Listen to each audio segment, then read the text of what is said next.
soft blue haze in a waking sky. Dogwood blooms in the redbud's flame, calling everything back by name. River runs like it always knew how to carry the night on through.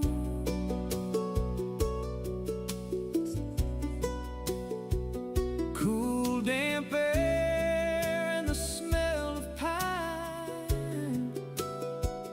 Lord, it feels like the world's just fine. It's an Appalachian spring again. Life comes rolling back in the wind. From the holler to the mountaintop, you can feel that the cold has stopped. Hear the birds and the whippoorwills sing. Every heart gets a second wind in the light of a brand new day. Appalachian spring finds a way.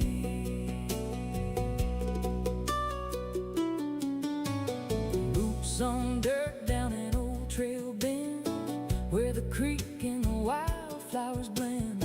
Trillium white in the morning shade, quiet beauty the good Lord made. The sun comes slow through the tulip trees, dancing gold in the mountain breeze. Every step feels like home to me in these hills where my soul runs free. It's an Appalachian spring again. Life comes rolling back in the wind. From the holler to the mountaintop, you can feel that the cold has stopped. Oh, hear the birds and the whippoorwills sing. Every heart gets a second wind in the light of a brand new day. Appalachian spring finds a way.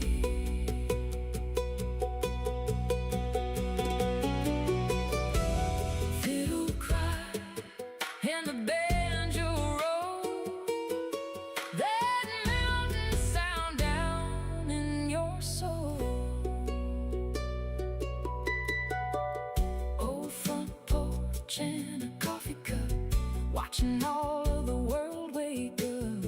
Simple things that we understand. Ain't no riches like this land.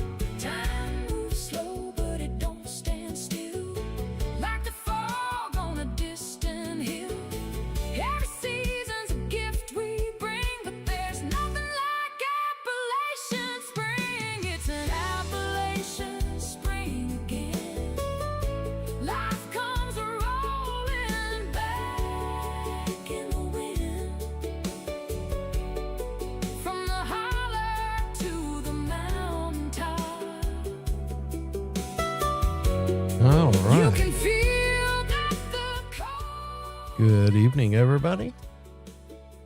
Oh, hear the birds. Let me get some music going. Well,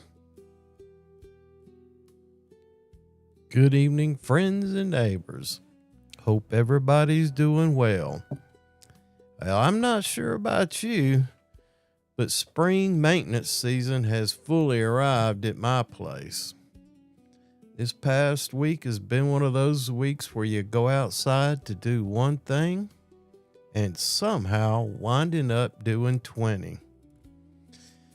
Whew, man, I've been replanting portions of the garden after those unusually cool nights took a hard toll on the melons and squash. Put in some replacement tomato sets where the first round didn't survive. Started more pepper and herb seeds. And then I did something a little strange. I You know, my mother-in-law, she feeds that old black sunflower exclusively to her birds. And all around her house, she has just startup sunflowers everywhere. And I've been trying to grow them around here for years, and I think I've had two or three. I think one year I had a pretty good bunch, but other than that, they've just never done real well. So I went out and bought one of them 20-pound sacks of bird feed that had nothing but sunflower seed in it. And I pretended like I was Johnny Appleseed. I just went around on the side of the driveway and everywhere, scratched the dirt. And sometimes I didn't even scratch the dirt, but I threw 90% of those seeds out just every which way. I saw old boy on YouTube do it, and I said, by golly, I need to do that, see if because I really enjoy a sunflower. And so I did that. And I'm hoping some of them take hold. And if they don't, I'm sure the wildlife will appreciate the buffet that they've been providing. Transplanted a couple gardenias I started years ago from cuttings. I was trimming the gardenias, cutting them back one year, and I just took a bunch of the sprigs and I said, I wonder, and I skinned them back a little bit and stuck them in different places around the yard. And I took a couple of them down to the corner of the garden and had some pots buried in the soil, and I stuck them in there, and a couple of them kept. They took off, and they've been growing out there in the garden in that corner. I'd imagine 3 or 4 years now, and the mother plants, they got killed by hard frost, and they were in a long, low place. It didn't drain very well, so they faded away and died. But I got their 2 little plants off of them, and I put them in their permanent place this year. And, there's really... And I hope they make it. I'm not an expert gardener. I get out there and piddle around. I got several things. I have to take some pictures for you guys one day. If you'd like to see some pictures of the garden and the garden beds and the flower beds and all that I've got going on around here, send me a chat in the chat there and say, hey, show us what you got, man. And it's not it's not home and gardens or nothing, but I'll post some photos for you. But there's something satisfying about finally moving a plant into its permanent home after watching it grow all that time. And somewhere in the middle of all that, this last week, after the show last week and to today, I cut grass, cleaned gutters, did some weed eating, moved tools around, hauled tools, moved stuff around, moved soil, and chased spring cleanup from one side of the house to the other. I suppose that's just the rhythm of the season. But I'll tell you something else that weighed on me this week. That young black bear I mentioned last week, the bird feeder bandit that kept wandering around the house and looking confused and curious, and he appears to have met a tragic end on the highway. And honestly, I found myself more saddened than annoyed, because despite all my grumblings about messed with bird feeders and nighttime visits, I've always understood something important. I chose to live here. This is their home too.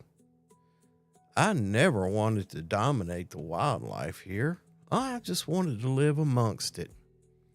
And maybe that's part of what mountain living teaches us. we're not separate from nature here. We participate in it. Meanwhile, on my walks this week, spring continues painting these mountains in color. Rhododendron blooming along the hillsides, wildflowers everywhere. Streams have been running clear. We ain't had much rain, so the streams are running real clear. I'd take a muddy stream for a little rain on the hills. And the forest is wearing that deep living green that only comes for a short time each year. And before we go any further, I'd like to remember why we gather. We're a community of like-minded people with common interest in hunting, fishing, protecting our community, our culture, our families, and the environment. We come here and we exchange ideas, resources, and information. And tonight we're going to talk just a little bit about stewardship, because living in these mountains means learning how to share them. All right. Y'all go ahead and send me a message. Give me help me with a topic and keep this show rolling. If you want to do a call in, you send me a text and we'll exchange information. You can call in and have conversations on the show. You can, if you want to do a simulcast, I've got a Zoom account. We'll figure it out. I couldn't do it on the fly. I'm sure I'm not that bright, but we could set it up for a show. If you're a band, if you're a restaurant that offers, food, or a local grocery store, or a bakery, if you're a fishing guide or anything like that, and you want to be on the show and talk about the services that you provide or what talents you have and the things that you do that someone on here would be interested in, either whether you're a photographer or a caterer or anything like that, we want to put you out there. I want to make sure that you have, and I know you can go on bigger shows and radio shows and spend big money on ads and all that, but I'm just another avenue. I just want to get you, I'm concentrating on the community. But anyway, we'll move along, do a little bit of hunting, fishing, and outdoor reporting. Well, it looks like the turkey season has officially wrapped up here in Georgia, and another spring turkey season is in the books. Now, some hunters, they filled tags. Some carried memories home instead. And honestly, both matter. Now we begin that season in between seasons. The scouting, the observations, the observing, the preparing, and paying attention. It's time to start thinking ahead. This is one of the best times of year to identify the deer trails, locate bedding areas, trim up your shooting lanes, improve access routes, and begin planning food plots. The woods may seem quiet right now, but smart outdoorsmen know this is where future success begins. And the fishing, I have seen a lot of fish. Just doing my weekly walks, and I'll walk on the rivers and lakes and things like that. And saw a little otter on the whatever that lake is that is behind Tallulah Dam there. That lake, on the lower stretches of the Tallulah, I saw a little old otter out there. He was having a time of his life, and kind of concerned him when he saw me walking by, and he made a little noise at me, and I made a little noise back, and then you could see him he swam all the way across the lake toward where I was walking on, and he got to the shore and started swimming parallel to the shore. Of course, you know what he was doing. He was hunting food, fish in the shallows. There is what he was doing.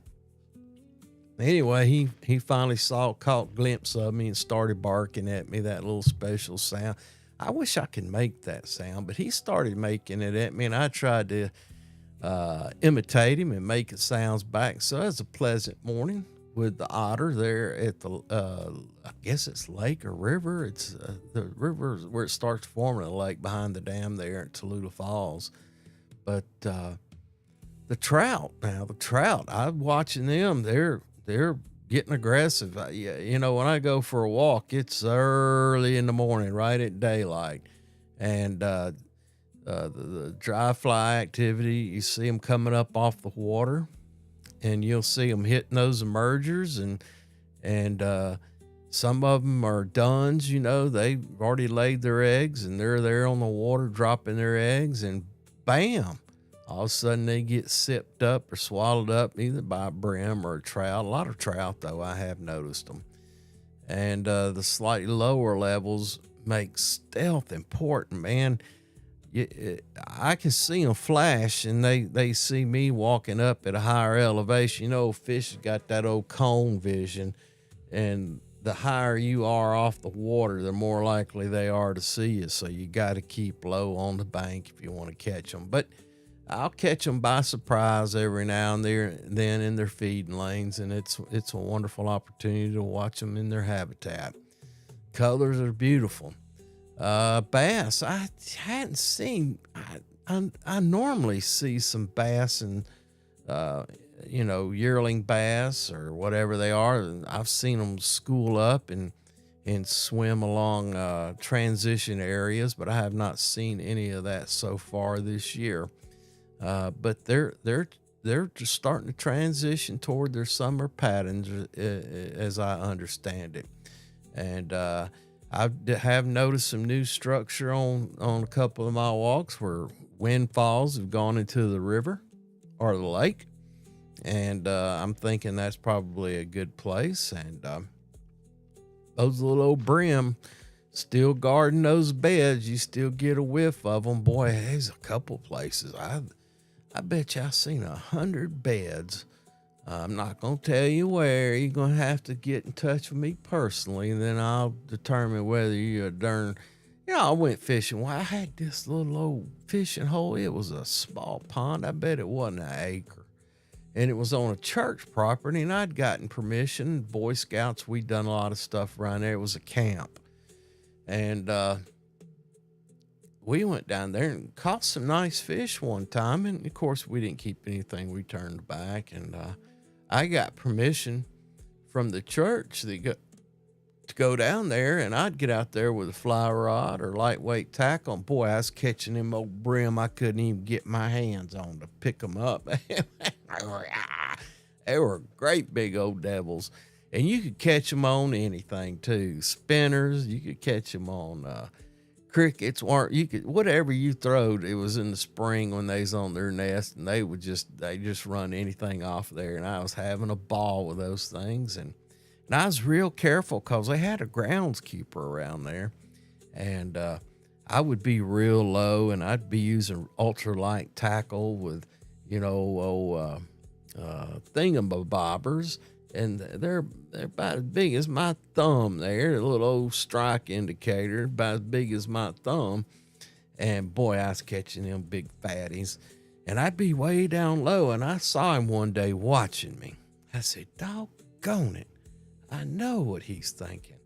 I come back a few days later, and some of them old red and white bobbers, as big as your darn head, was floating on the water, broke off. And I was like, doggone it, they done fished it out, stripped it out. But anyway, yeah, you can see them on the structure.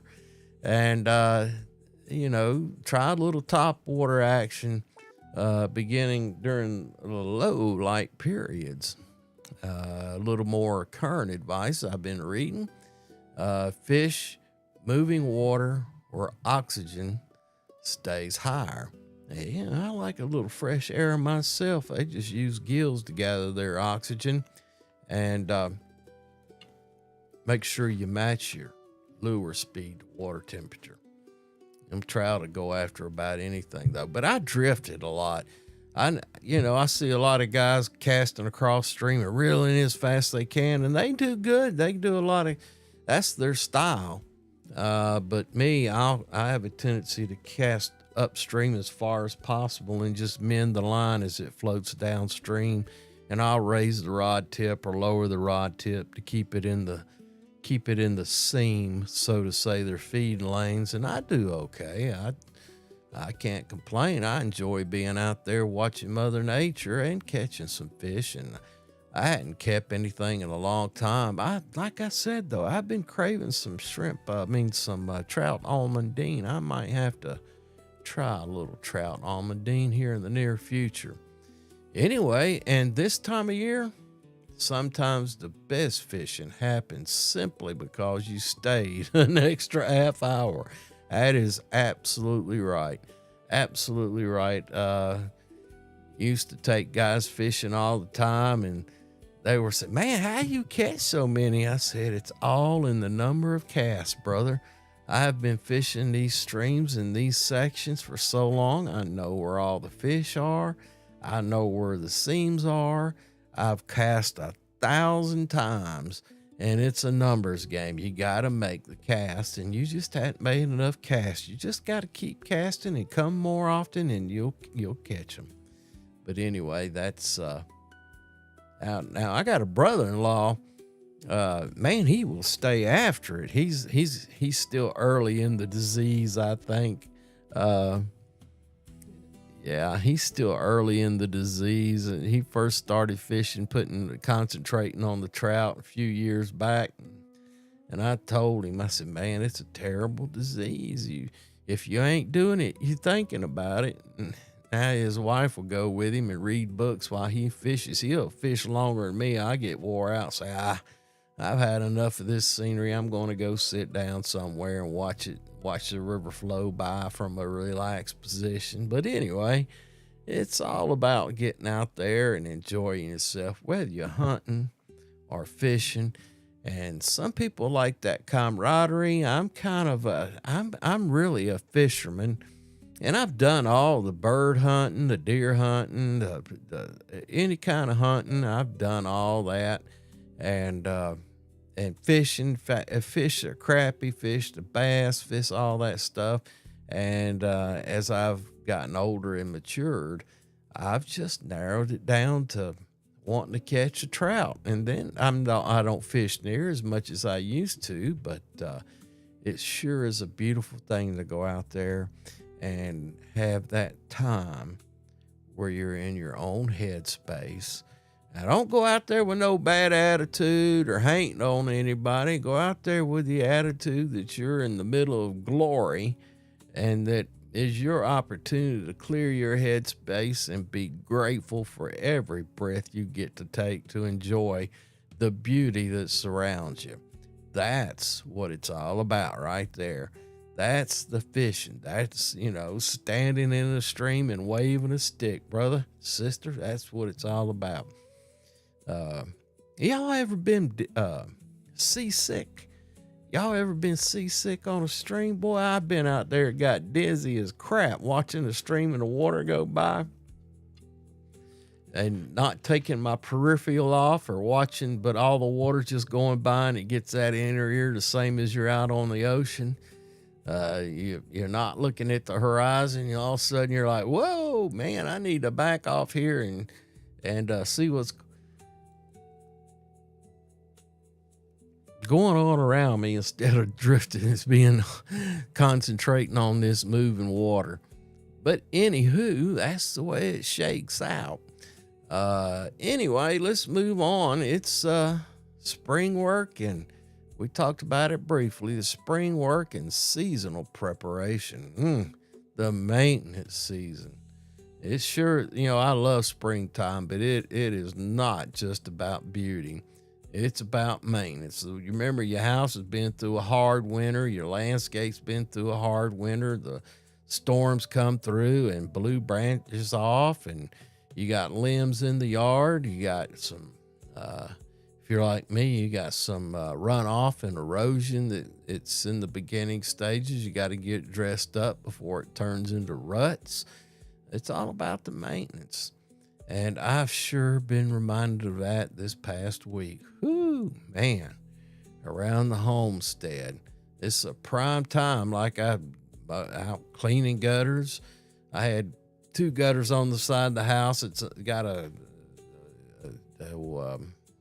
hemlock tree, and boy, it come springtime, they're evergreens, but they still put on new needles, and them old needles is falling off. And boy, I had a clogged gutter. It had a mass about that big around, about that long.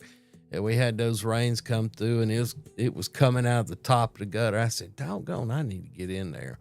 And sure enough, I cleaned out 2 gutters, 2 downspouts, and cleaned those gutters out.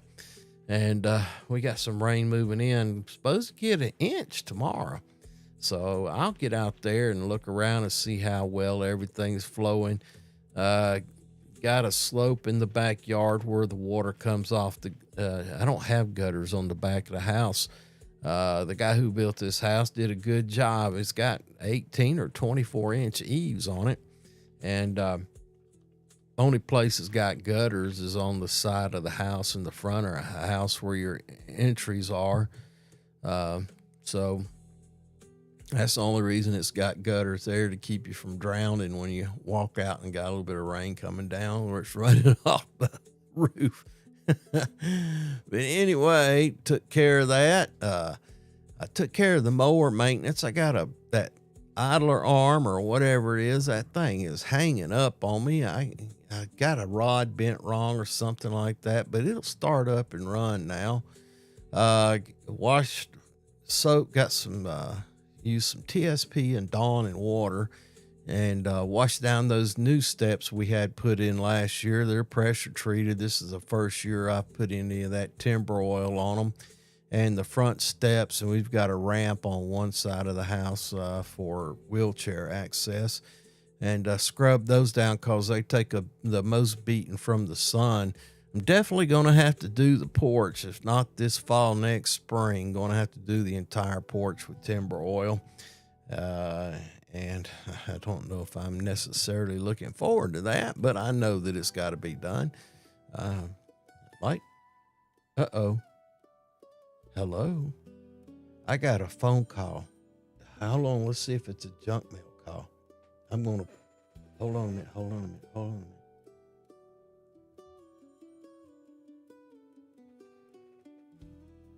Hello? Hello? Hello? Oh, They hung up on me. Man,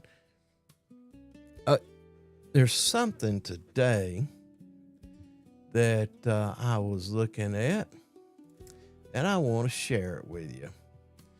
And it's called, it's a theory here, and it's called, let me look at this thing here.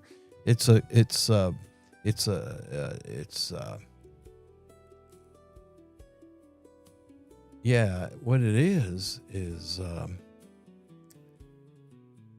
they call it the 2-year cycle.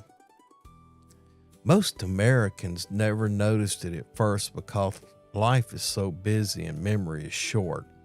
But the observant ones, the truck drivers, night shift workers, retirees sitting on porches with coffee and suspicion, started keeping track. Every 2 years, the spam calls faded. Not completely, just enough to feel unnatural, like mosquitoes disappearing before a storm. For months beforehand, your phone had been under siege. Your Amazon account has been compromised. You may qualify for compensation. We've been trying to reach you about your vehicle warranty. Then suddenly, silence. And then right on cue, The politicians showed up. Text at 6 a.m., emails at midnight, phone calls during supper, voicemails spoken in that fake concerned citizen note tone. Friend, this election is the most important of our lifetime. Bubba, can we count on your support? Polling shows the race is tightening. That's when people started connecting the dots. Presidential elections every 4 years explained part of it, but the pattern repeated during midterms too. That's when the theory evolved. According to the legend, the government didn't merely tolerate spam calls. No. They operated under a classified telecommunications arrangement known as Civic Bandwidth Reallocation Protocol, the CBRP. Buried somewhere in a forgotten federal annex was supposedly a room full of telecom executives, campaign strategists, and exhausted interns wearing headsets. Every election season, they gathered around a giant digital map of America while a technician announced, "Ladies and gentlemen, we are entering peak voter contact operations." With a ceremonial flip of a switch, overseas spam centers would receive the order, "Stand down." Why? Because the politicians needed the lines clear. There simply wasn't enough psychological bandwidth in the nation for both scammers and candidates to simultaneously drain the public's will to live. One leaked memo allegedly stated, excessive robocalls overlap may reduce voter engagement, donation compliance, and outage efficiency. Another document described American attention as a limited harvestable resource. That phrase alone terrified people. Some believed the same companies handled both operations. During normal years, the auto dial system sold fake insurance. During election years, they pivoted toward democracy. Different scripts, same manipulation. People claimed you could tell by the timing. Spam callers paused before speaking. Political callers paused before pretending to care. Coincidence? The internet didn't think so. Then came the whistleblower, only known as Gary from Verizon. Gary claimed he had seen the master schedule. According to him, January through August, standard scam operations. September through November, political priority routing. Day after election, release the spammers. And sure enough, the morning after the midterms, Americans woke up to 17 missed calls from unknown numbers in Nevada, Ontario, and somewhere labeled simply potential spam. The cycle had resumed. Now, I don't know how true all that is. I just wanted to share it with you. It is discerning, and I did notice that. I have noticed that the spam calls backed off, and boy, the politicians, man, I bet I got 10 text messages from each one of them the day before the election. It's like Verizon had them preloaded because the day after the election, all of a sudden my phone lit up with about 30 of them that didn't get through on the election day or the day before, and Verizon had to keep their commitment to get them all out there, and they come flooding in even after the election. I don't know what's going on. If you got an idea, if you work for one of these agencies, I would like to know about it. I'm really interested. Anyway, where were we? I rode around the homestead. This is prime time for gutter cleaning, mower maintenance, pressure washing, fence repair, garden expansion, mulching, trimming, weed control. The truth is, mountain living requires participation. Things grow fast here. Things weather quickly here. Things need attention here.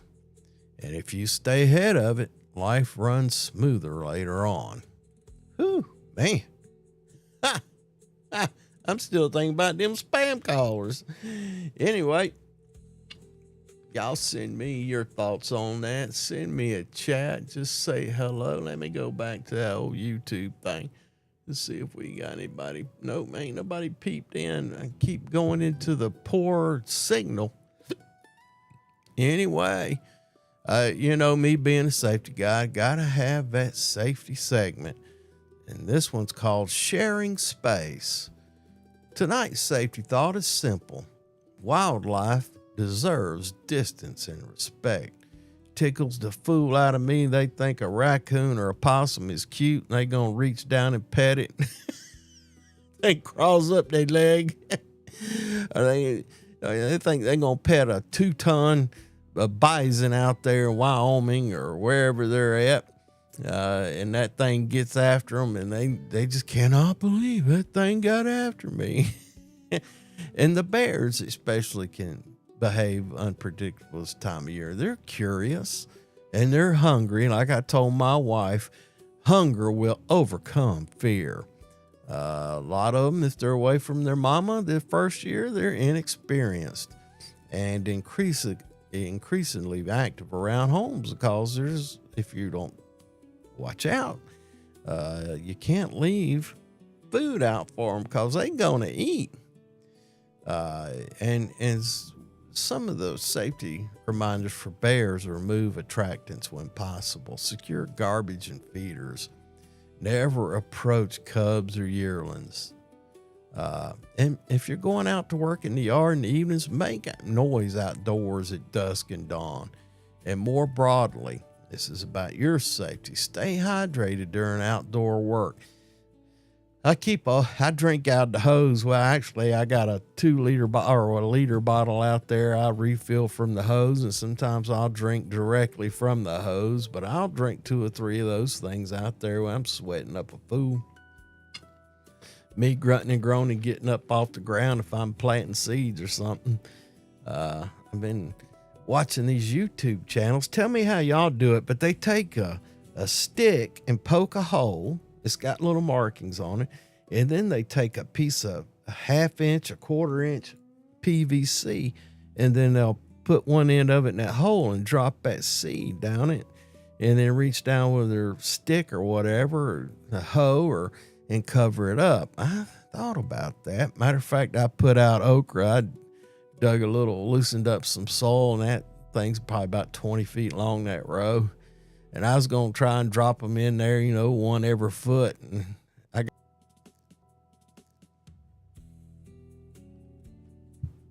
reconnection successful.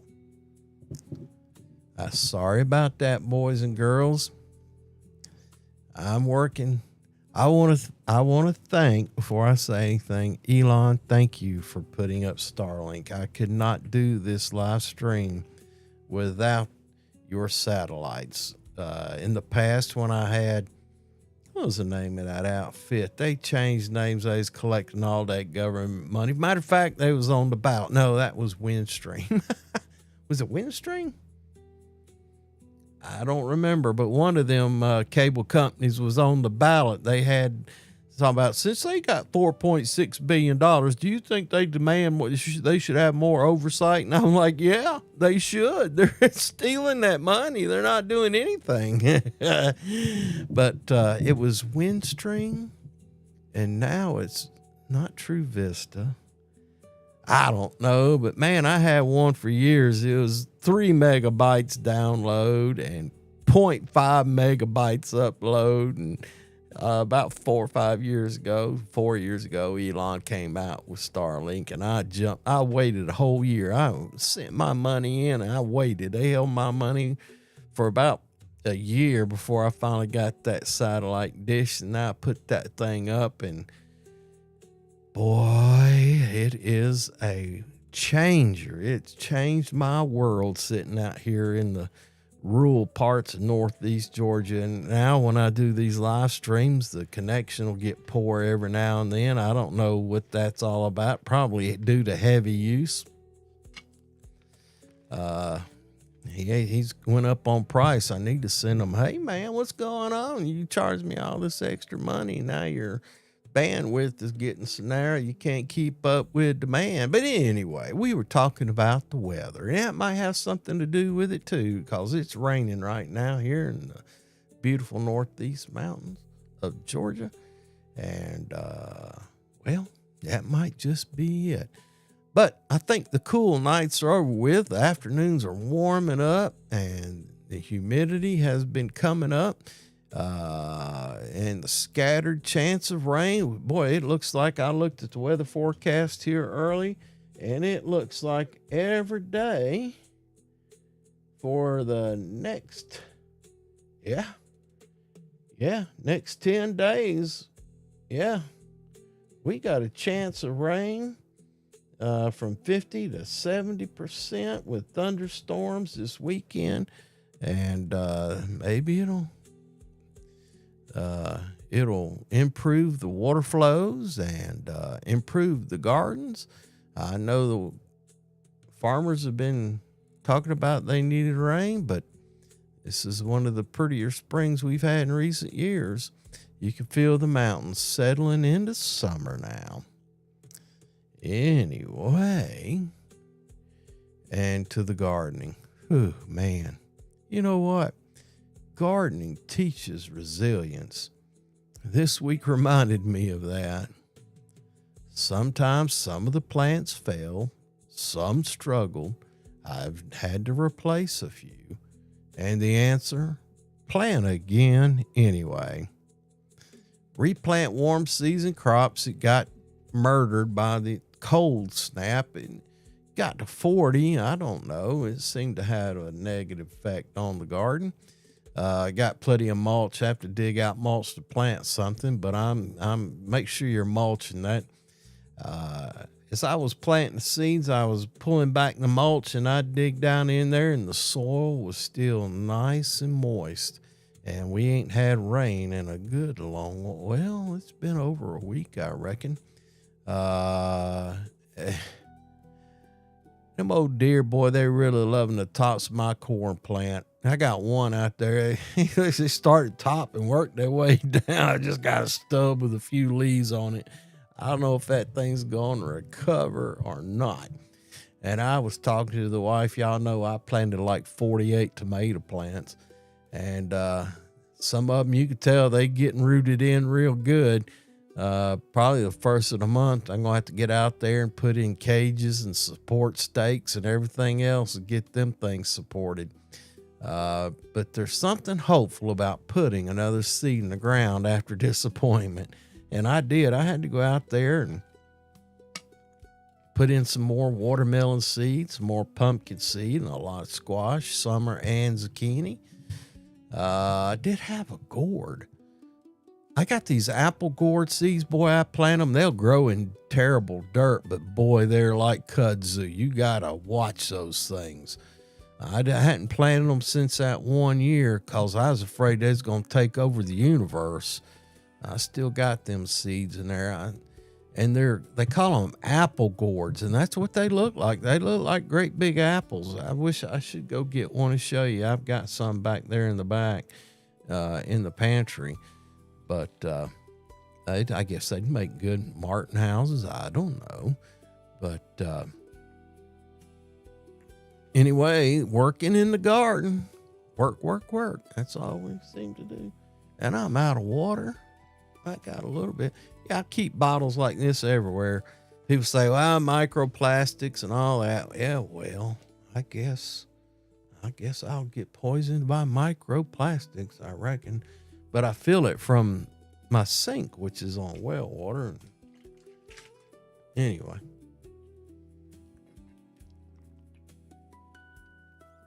That ought to keep my throat dry for a little while. Anyway, rocking along. Honestly, it really is putting in those seeds, those little plants. I started them things in mid to later March, and they were looking pretty healthy, and I kept putting off. And I said, well, they say the week after Easter, and I waited a week after Easter, and in by golly, we didn't have 38, 40 degree nights for a few nights after that. And some of them plants just couldn't keep up with it. And another thing, I use those little peat things by Jiffy. They got those little nets around them. They're little round things about that. I don't know, about that big and about that thick, and you put them in that planter thing and you add water and they swell up to about an inch and a quarter, inch and a half, and then you plant your seeds in it.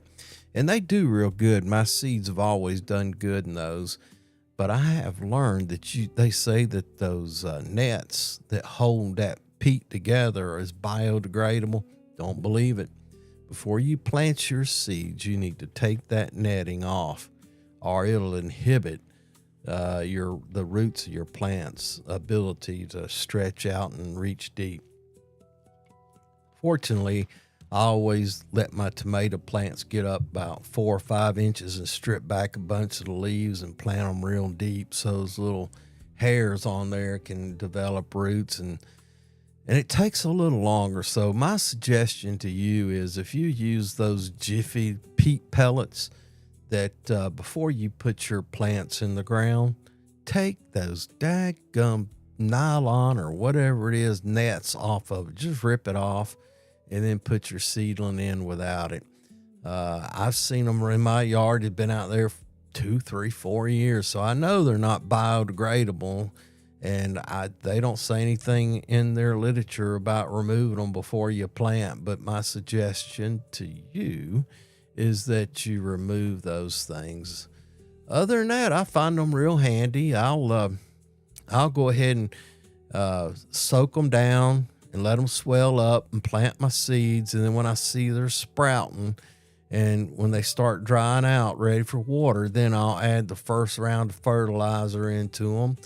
And normally I fertilize them every other time when I water them. So they takes them about a week to use the water, and I use the heating trays. And once they start sprouting, I turn the heater trays off and maintain I think it's a 18-hour light schedule. I got a timer in there, and I start reducing the heat down until it's just no heat but just the lights, so that they're buzzing away at 65 degrees or a little less, maybe sometimes in the pantry.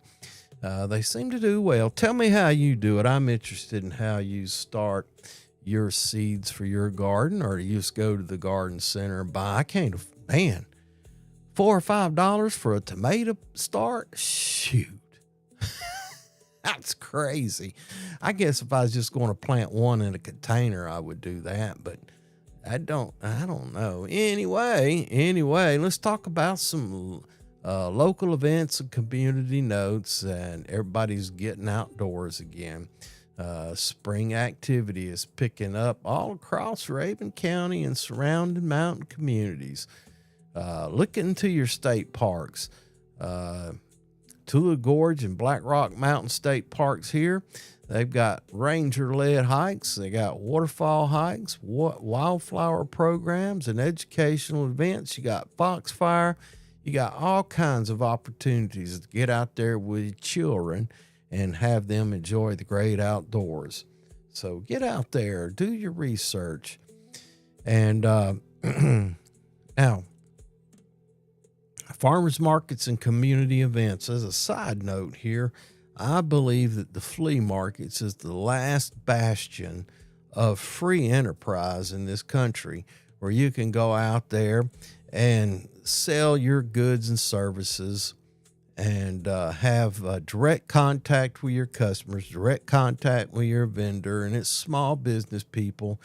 I don't care if it's just mom and pop trying to sell some of their produce, or a guy who's got a deal on a 55-gallon drum of soap and puts it in gallon buckets for you so you can buy it. It's opportunity. It's opportunity to get out there and support your neighbors by buying whatever. If they're cleaning out their garage, I've bought tools, I've bought rings, coins, all kinds of stuff at a flea market. Get out there and support those people.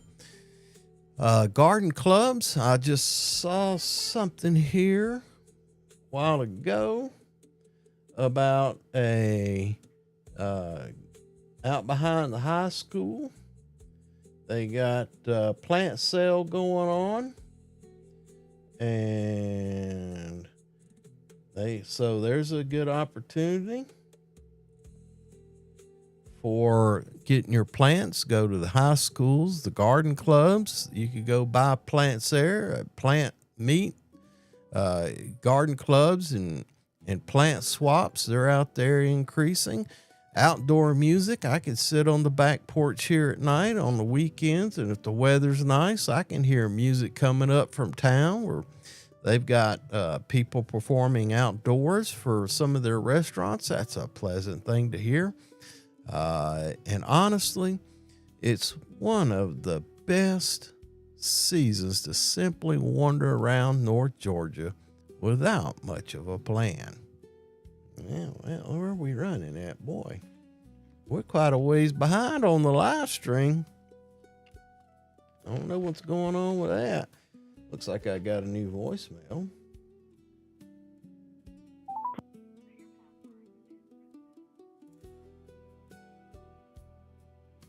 Oh, well, missed it. Please enter your password. Then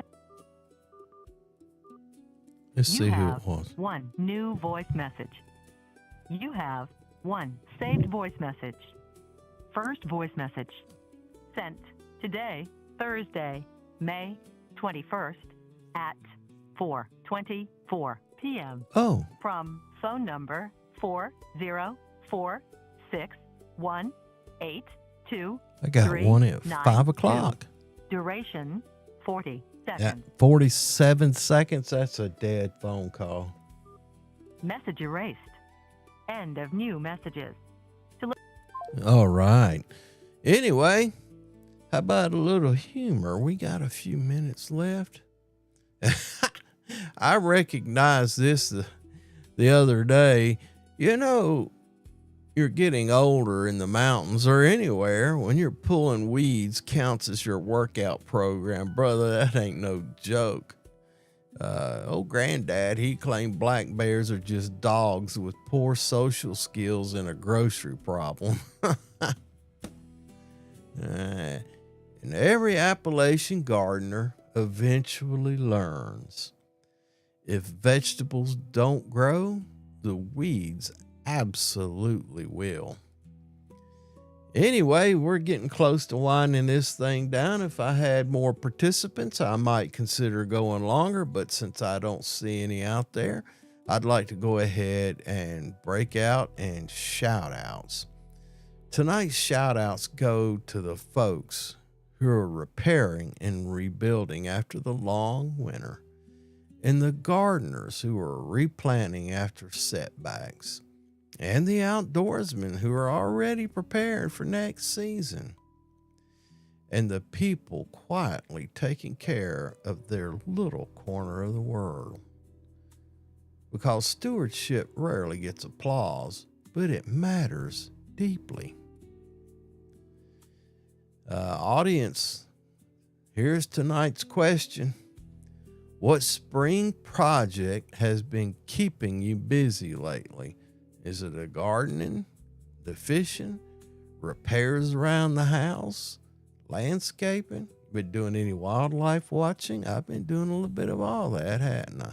And spring cleaning. My wife, I came upstairs today. I was down in the office scripting this and doing some video edits, and I walked the top step about lunchtime. I got a little hungry. I'm going to go make me a sandwich. And the wife had the darn couch turned upside down, vacuuming under that thing. And I'm like, she says, what? I said, I never know what I'm going to see when I come up here. Well, she said, well, ain't nothing to surprise you. I said, well, it still does. But anyway, she's doing some spring cleaning. And now let's talk about our barter corner. And I miss this a lot of times, and I'm going to make sure that I include this on a regular basis, because part of it is we come here to exchange ideas and resources, and we need to have us a little time to share what we might have that is no longer useful for us that somebody else may find useful for them. You know, many moons ago, fresh out of college, I had a job where I was a salesman. And this tell you how long ago we still made clothes in this country. I used to come up here to Rabun County, right across from where I live at the indoor flea market. Used to be, I want to say it was Vanity or Wrangler or something like that. And I've been into all these little towns around here. I used to sell pattern paper. Yeah, it's been a while back.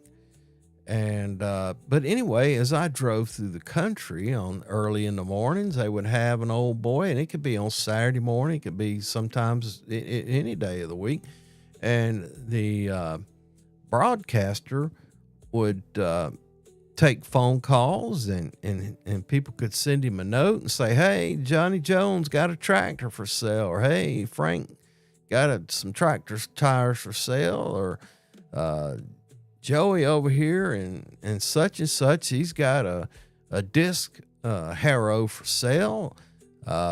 Mary Jane just put up a bunch of blackberry jam. She'd like to sell some of it, or I mean, all kinds of things. And that's I'd like to include something like that here in this show.